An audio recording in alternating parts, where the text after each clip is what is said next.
Abidjan a accueilli le samedi 1er février 2025 la première conférence internationale sur l'électroatome. Ce rendez-vous international a donné l'occasion aux premiers responsables et inventeurs de cette technologie de faire le voyage d'Abidjan pour expliquer son fonctionnement.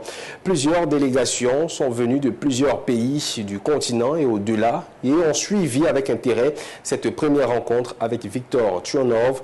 Pierre Tebeu et Enoch Yao nous présentent cette nouvelle invention qui va éclairer notre quotidien.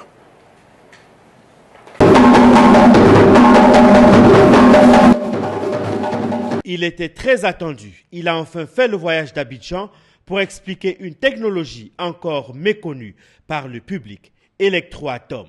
Les participants, eux, n'ont pas voulu se faire compter l'événement. Ils sont venus nombreux de plusieurs pays de la sous-région pour y prendre part.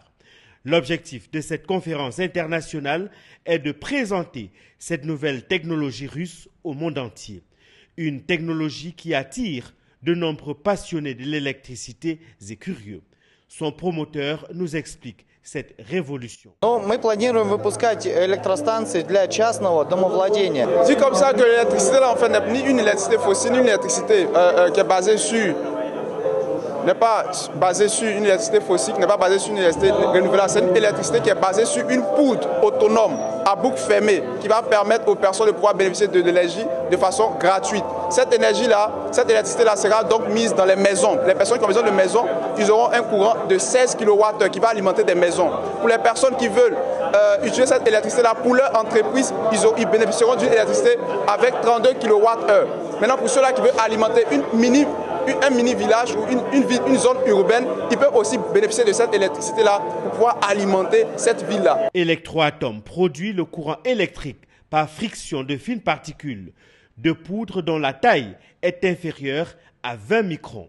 Il a été bien accueilli lors de cette conférence par les participants. En tant qu'entrepreneur, ce que nous attendons de l'électroatome, c'est que nous avons besoin que la compagnie puisse permettre d'avoir cette électricité qui est déjà à moins de coût. Le coût est donc négligeable parce qu'avec un rechargement, nous pouvons utiliser, n'est-ce pas, dans nos foyers, dans nos entreprises, pendant 6 à 8 mois, sans pourtant payer de factures et sans pourtant même remplacer la poudre qui est à l'intérieur. Parce que la poudre, elle est réutilisable. Pour moi, c'est d'abord des avancées technologiques d'abord, et aussi des avancées dans la protection de l'environnement, parce que cette technologie protège l'environnement. Sur un seul remplissage, la station est capable de fonctionner jusqu'à 8 mois, puisque les particules de poudre sont capables de restituer leur charge